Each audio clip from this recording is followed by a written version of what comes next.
السلام علیکم ورحمۃ اللہ وبرکاتہ۔ بسم اللہ الرحمن الرحیم۔ دوستو، محمد بن دینوری کہتے ہیں کہ میں بشر بن حارث کو یہ کہتے ہوئے سنا۔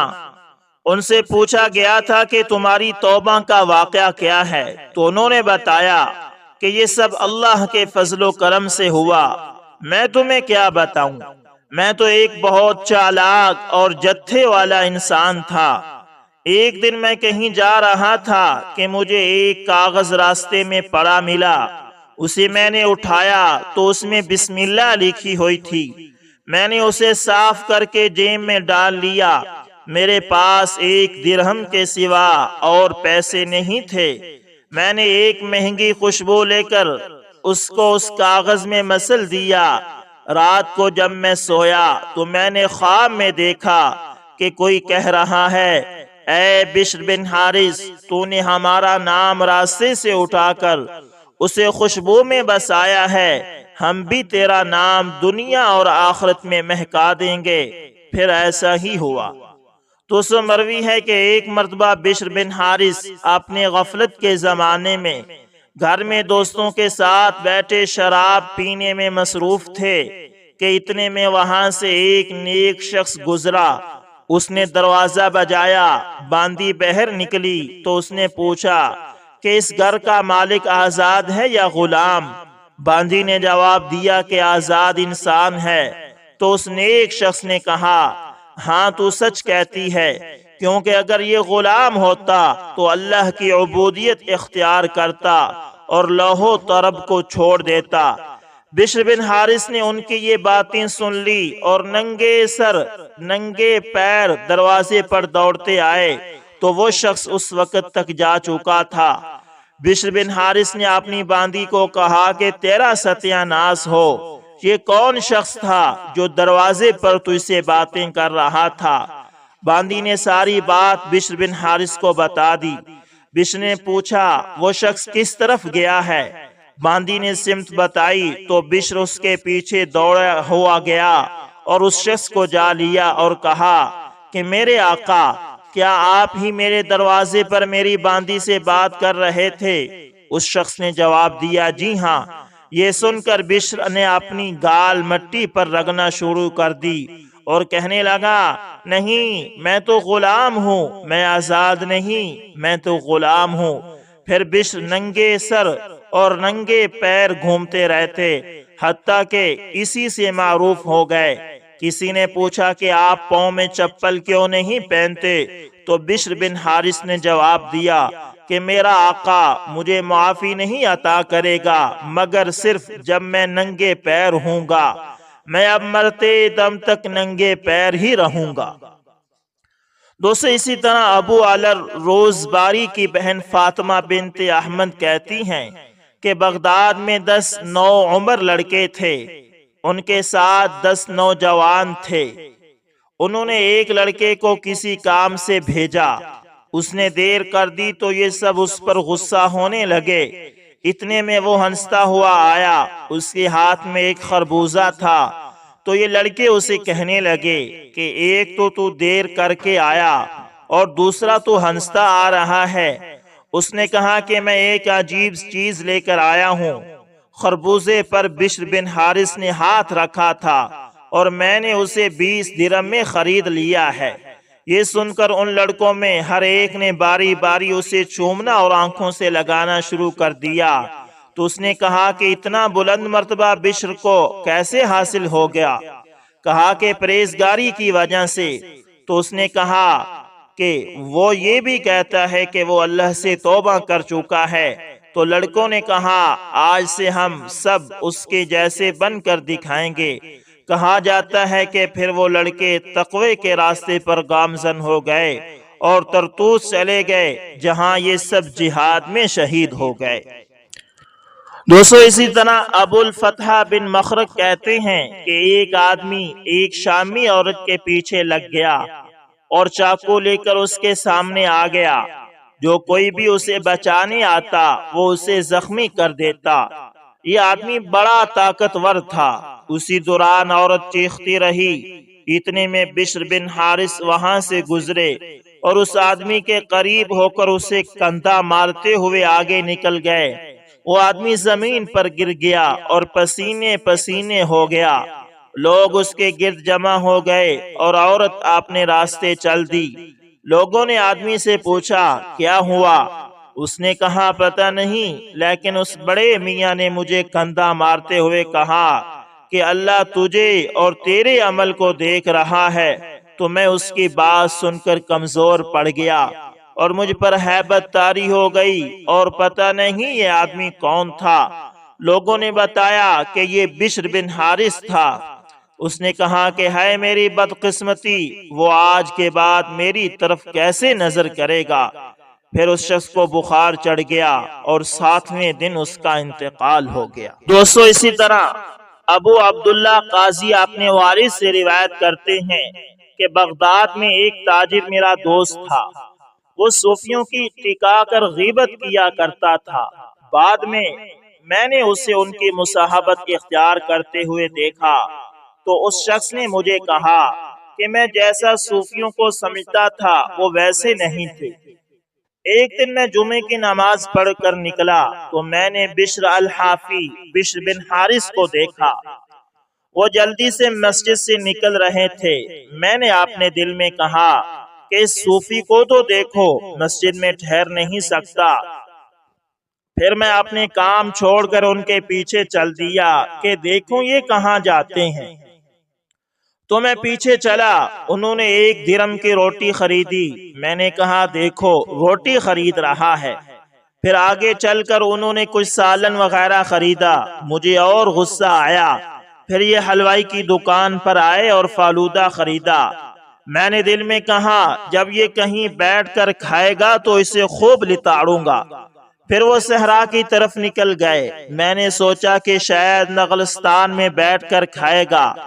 وہ مسلسل عصر تک چلتے رہے اور میں ان کے پیچھے چلتا رہا، حتیٰ کہ وہ بستی میں جا پہنچے۔ وہاں کی ایک مسجد میں پہنچے اور اس مسجد میں ایک مریض لیٹا ہوا تھا۔ اسے وہ لقمے بنا بنا کر اپنے ہاتھ سے کھلانے لگے۔ میں نے تھوڑی دیر میں یہ منظر دیکھا۔ پھر میں گاؤں میں گھومنے چلا گیا۔ کچھ دیر بعد میں دوبارہ مسجد آیا تو بشر وہاں نہیں تھے۔ میں نے مریض سے پوچھا کہ بشر کہاں ہے؟ اس نے کہا کہ بغداد چلے گئے ہیں۔ میں نے پوچھا کہ بغداد کتنی دور ہے؟ اس نے بتایا 40 فرسخ۔ میں نے یہ سن کر انا للہ پڑھی اور کہا کہ میں نے یہ کیا کر دیا؟ میرے پاس نہ تو کرایہ ہے اور نہ ہی اب چلنے کی طاقت ہے۔ میں پھر اگلے جمعے تک بشر کے دوبارہ آنے کا انتظار کرتا رہا۔ پھر جب وہ اگلے جمعے آئے تو بیمار نے انہیں بتایا کہ اے ابو نصر، یہ شخص گزشتہ جمعہ تمہارے ساتھ آیا تھا اور اب تک میرے پاس ٹھہرا رہا ہے۔ بشر نے میری طرف غصے کی نظر سے دیکھا اور پوچھا میرے پیچھے کیوں آئے تھے؟ میں نے کہا کہ غلطی ہو گئی۔ انہوں نے کہا کہ اٹھو اور چلو۔ پھر میں مغرب تک ان کے ساتھ چلتا رہا۔ جب ہم بغداد کے قریب پہنچے تو انہوں نے مجھ سے پوچھا کہ تمہارا محلہ کون سا ہے؟ میں نے بتایا تو بشر نے مجھے کہا جاؤ اور واپس نہیں آنا۔ بس اس کے بعد میں نے توبہ کر لی اور صوفیوں کے ساتھ مصاحبت اختیار کر لی اور اب تک اسی طرح ہوں۔ دوستو، ابن جابر کہتے ہیں ابو عبد رب دمشق کے سب سے بڑے تاجر تھے۔ پھر یہ تجارت کے لیے آذربائیجان چلے گئے۔ یہ گھاس والی جگہ پر جہاں نہر بھی تھی ٹھہرے۔ ابو عبد رب کہتے ہیں کہ میں نے ایک آواز سنی جو کثرت سے اللہ کی حمد کر رہی تھی۔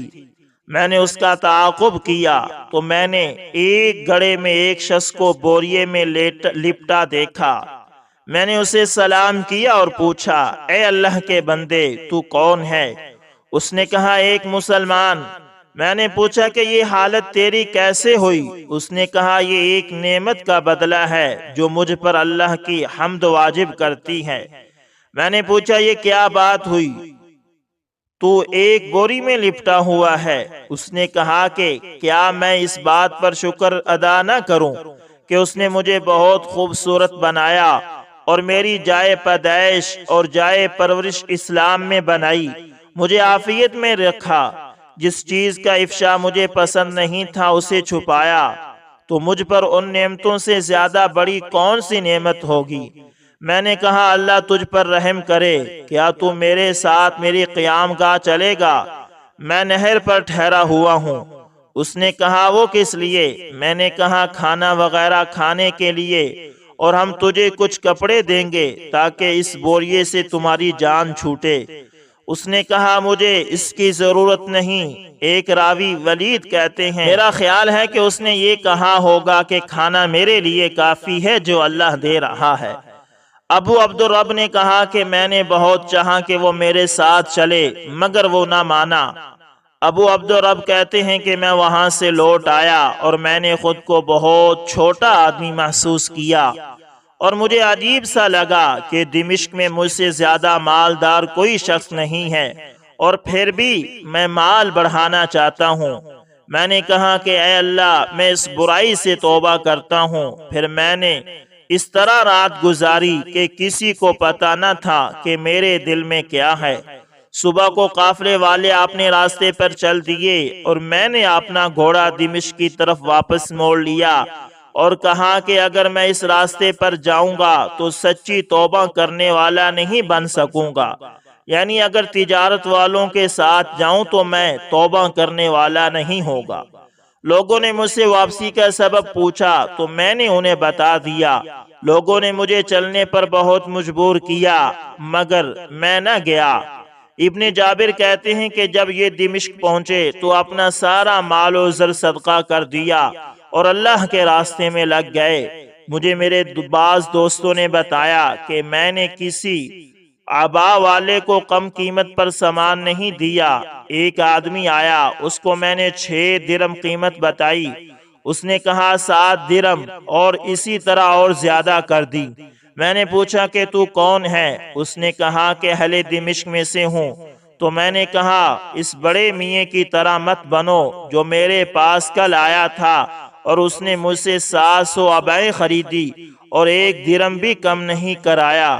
اس نے مال اٹھوانے کے لیے مزدور مانگے، میں نے کسی کو بھیج دیا تو اس نے وہ سب عبائیں لشکر اسلام کے فقراء پر تقسیم کر دی اور اپنے گھر ایک بھی نہیں لے کر گیا۔ ابن جابر کہتے ہیں کہ ابن عبدالرب نے اپنا بیش قیمت ہار فروخت کر کے صدقہ کر دیا اور اپنا گھر بھی بیچ کر لوگوں میں اس کی رقم تقسیم کر دی، اور جب ان کا انتقال ہوا تو ان کے پاس کفن کی قیمت سے زیادہ رقم نہ تھی۔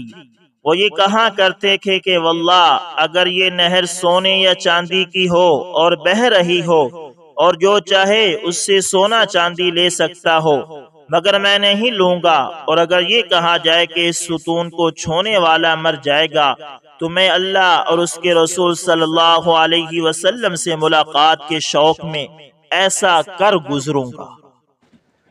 دوستو اسی طرح محمد بن سماک کہتے ہیں کہ موسیٰ بن سلیمان ہاشمی اپنی والد کی اولاد میں سب سے زیادہ مالدار اور بے فکر تھا۔ خود کو بے شمار لذتوں، مثلا کھانے پینے کی چیزوں، اچھا پہننے، خوشبوؤں، باندیاں، غلام وغیرہ میں مست کیے ہوئے تھا۔ اسے کوئی فکر یا غم نہیں تھا سوائے اپنے عیش اور لذت کے۔ یہ بہت خوبصورت جوان تھا۔ اس کا چہرہ 14ویں کے چاند کی طرح چمکتا تھا اور سرخی مائل رنگ تھا۔ نہایت کالے بال جو گھنگریالے تھے، 7واں کھڑی ناک، سرمگی بڑی آنکھیں جو ہرن کے مشابہ تھی، دیکھنے والے کو مسحور کر دیتی تھی۔ گھنی لمبی پلکیں اور قدرتی تراشی ہوئی بھویں جیسے کسی نے قلم سے بنائی ہوں۔ دہن چھوٹا جس کے پتلے پتلے ہونٹ، چمکیلے دانت اور دانتوں میں فاصلہ، انتہائی فصیح اللسان، شیریں زباں، دھیمی آواز کا مالک تھا، اور اللہ تعالیٰ کی کون سی نعمت تھی جو اس کے پاس نہ تھی۔ اس کی زمینوں سے جو غلہ اگتا تھا اس سے تقریباً 3 کروڑ 3 لاکھ کی آمدنی تھی۔ یہ اس سب کو اپنی عیاشی میں اڑا دیتا تھا اور اپنی جوانی اور دنیا اور تمام خواہشات میں مگن رہتا تھا۔ اس کا ایک بالا خانہ تھا جس میں راتوں کو یہ لوگوں کے ساتھ بیٹھتا تھا۔ اس کے کئی دروازے تھے جو کچھ بحر کے راستے کی طرف اور کچھ اس کے باغوں میں کھلتے تھے۔ اس نے اس میں ایک گنبد بنایا تھا جس کی بناوٹ ہاتھی سے یعنی ہاتھی کی گئی تھی، اور اس پر سونے کے پانی سے ملمع چاندی سے کندھا کاری کی گئی تھی۔ ہرے ریشم کے کپڑے سے اسے ڈھانکا گیا تھا اور اسے خز سے کاڑا گیا تھا۔ گنبد سرخ یاقوت سے چمکتا تھا اور زبرجد اور پیلا عقیق بھی اس میں جڑا تھا۔ ہر دانہ انڈے کے برابر تھا۔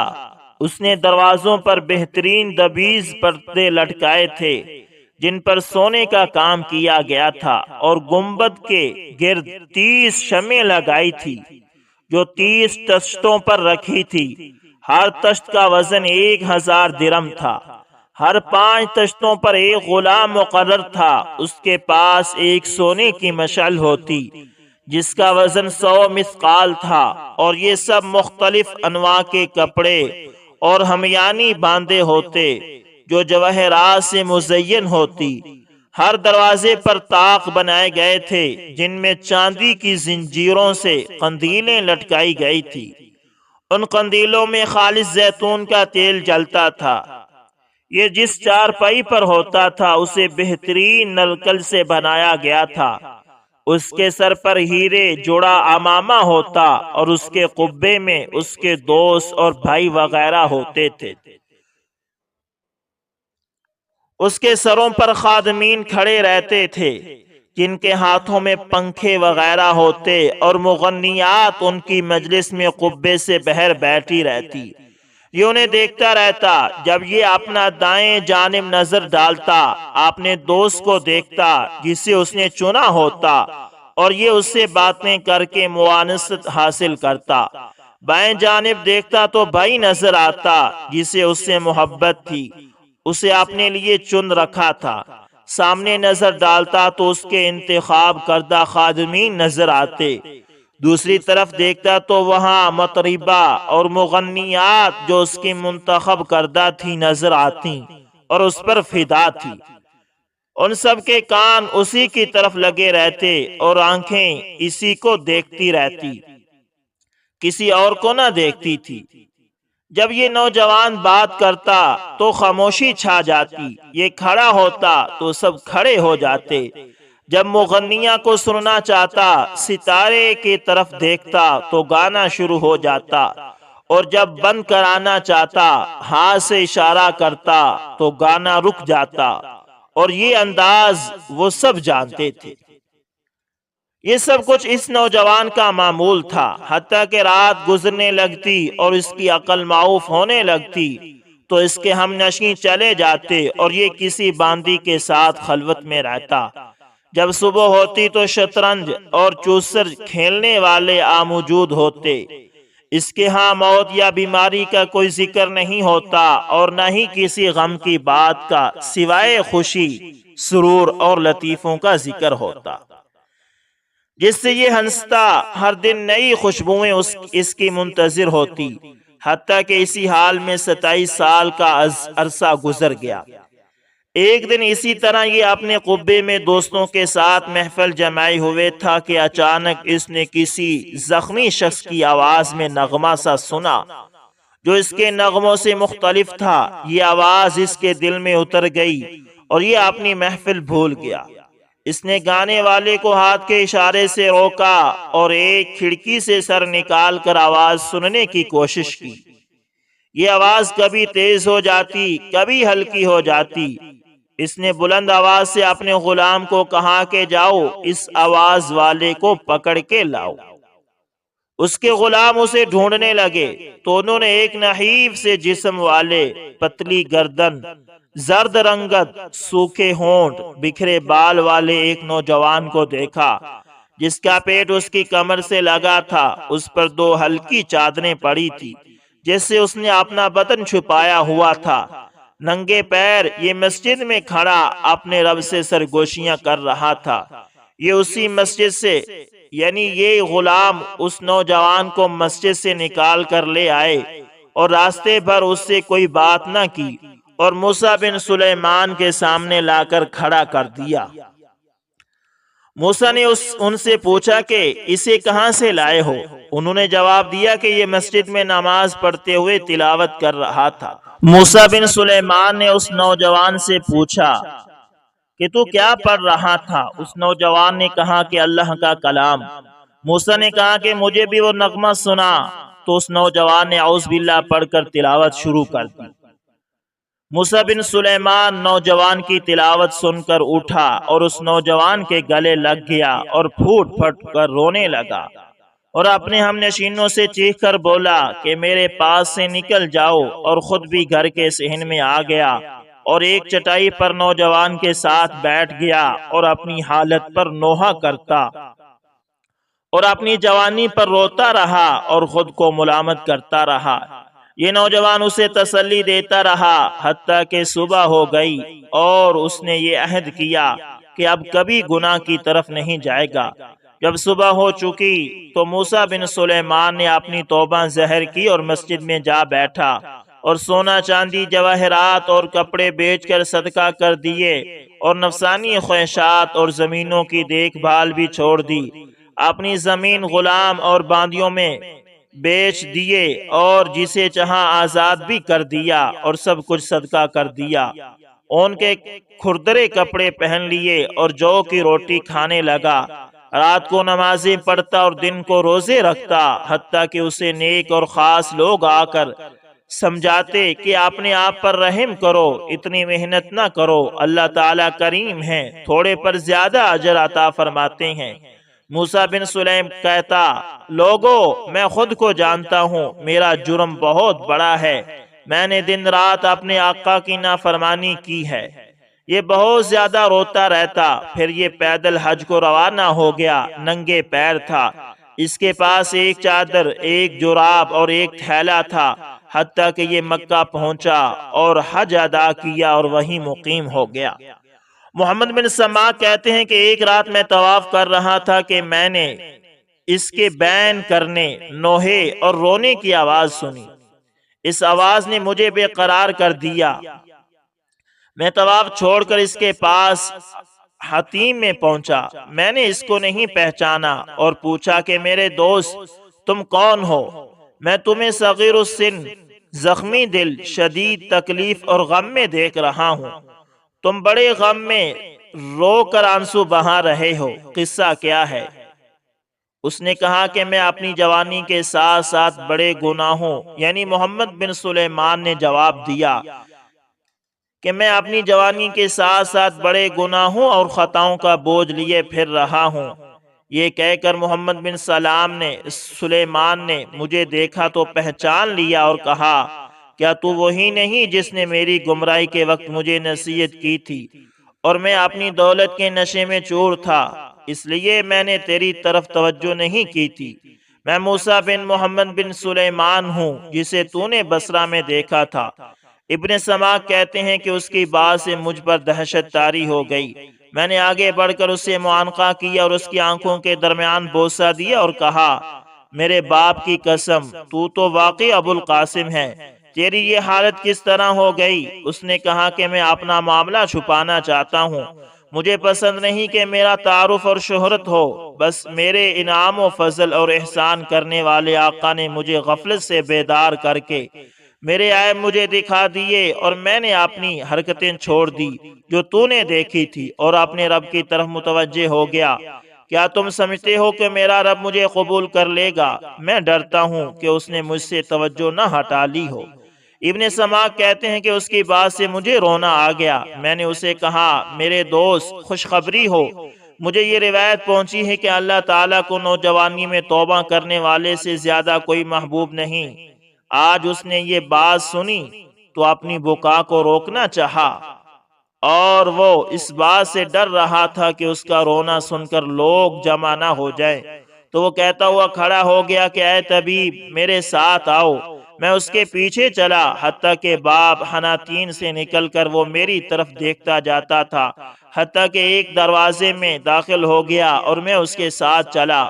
وہ ایک بالا خانے میں جا بیٹھا اور مجھے کہنے لگا کہ میں کافی عرصے سے مشتاق تھا کہ تم میرے زخموں پر اپنی باتوں کا مرہم رکھو۔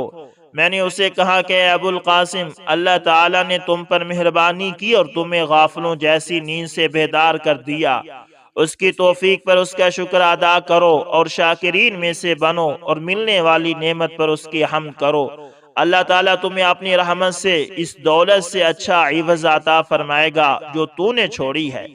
ابو القاسم، موت کو اپنا نصب العین بنا لو اور یہ یقین رکھو کہ تمہارے سامنے ایک گھاٹی ہے جس پر کل تمہیں جانا ہے، اور اسے متقین اور پرہیزگار لوگوں کے سوا کوئی طے نہیں کر سکے گا، اور ایسے پل ہیں جن کو صرف ظلم کرنے سے بچنے والے پار کر سکیں گے، اور دوسرے اس سے کٹ کر آگ میں گر جائیں گے۔ ان کا فرشتے گھیراؤ کیے ہوئے ہیں، اگر وہ لوگ پانی مانگیں گے تو انہیں ابلتا پانی دیا جائے گا جو چہرے جھلسا دے گا۔ تیار رہو اور جواب دہی کی تیاری رکھو، کیونکہ ایسا ضرور ہوگا۔ جانتے ہو تمہیں کس کے پاس جانا ہے؟ احکم الحاکمین کے پاس، ایسے عادل کے پاس جو ظلم نہیں کرتا، یوم جزا میں پورا بدلہ دے گا۔ اور ایسے دن میں جانا ہے جس دن کوئی مال یا اولاد فائدہ نہیں دے گی مگر اسے جو نیک اور سلیم دل کے ساتھ اللہ کے ہاں پہنچے گا۔ موسیٰ یہ باتیں چپ چاپ سن رہا تھا، پھر اس نے سوچنے کے انداز میں سر جھکا لیا۔ مجھے یہ وہم ہونے لگا کہ شاید میری باتیں اس کی سمجھ میں نہیں آئی، پھر میں اس کے پاس سے اٹھ کر وہاں سے نکل گیا۔ دوسرے دن میں اپنے حوائج میں مصروف رہا۔ ظہر کے وقت میں طواف کر رہا تھا تو میں نے باب صفا کے قریب لوگوں کو آتے جاتے دیکھا۔ میں نے پوچھا کیا ہوا؟ کسی نے کہا کہ کسی اجنبی کا جنازہ ہے، تو میں نے وہاں جا کر جنازہ پڑھا، مگر فوراً میرے دل میں خیال آیا تو میں وہاں سے سیدھا اسی کے گھر پہنچا۔ وہاں اس کے بارے میں پوچھا تو لوگوں نے کہا کہ کیا تم نے اس کے جنازے میں شرکت نہیں کی؟ میں نے فوراً انا للہ پڑھی اور کہا اللہ کی ذات پاک ہے، وہ جو چاہے کر گزرتا ہے۔ لوگوں نے پوچھا کہ کل رات تو تم اس کے ساتھ تھے؟ میں نے کہا ہاں میں تھا۔ تو انہوں نے بتایا کہ تمہارے نکلنے کے بعد وہ مسلسل یہ کہتا رہا میرا دل میرا دل، میرا گناہ میرا گناہ۔ وہ اسی حالت میں اس نے روتے روتے رات گزاری، پھر رات کے کسی پہر خاموش ہو گیا۔ جب ہم نے صبح کی نماز کے لیے اسے جگایا تو وہ دنیا چھوڑ چکا تھا۔ اس کی روح نکلنے کے وقت کوئی موجود نہ تھا اور کسی نے اس کی آنکھ بھی بند نہیں کی تھی۔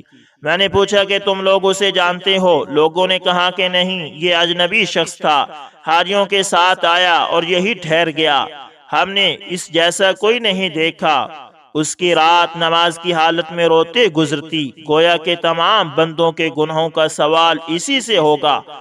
اپنے کھانے کمانے کی کوئی پرواہ نہیں کرتا تھا اور کسی کا احسان بھی نہیں لیتا تھا۔ میں نے پوچھا کہ یہ کتنے عرصے پہلے تمہارے پاس آیا تھا؟ انہوں نے کہا کہ 2 سال پہلے۔ میں نے کہا کہ تم سے زیادہ اللہ تعالیٰ اسے بہتر جانتا ہے۔ تو دوستو یہ تھے چند اولیاء اللہ کے واقعات۔ اللہ تعالیٰ سے دعا ہے کہ اللہ تعالیٰ ہمیں بھی سچی توبہ کی توفیق عطا فرمائے۔ ملتے ہیں کسی نیکسٹ اچھی سی ویڈیو کے اندر، تب تک کے لیے اللہ حافظ، جزاکم اللہ خیر۔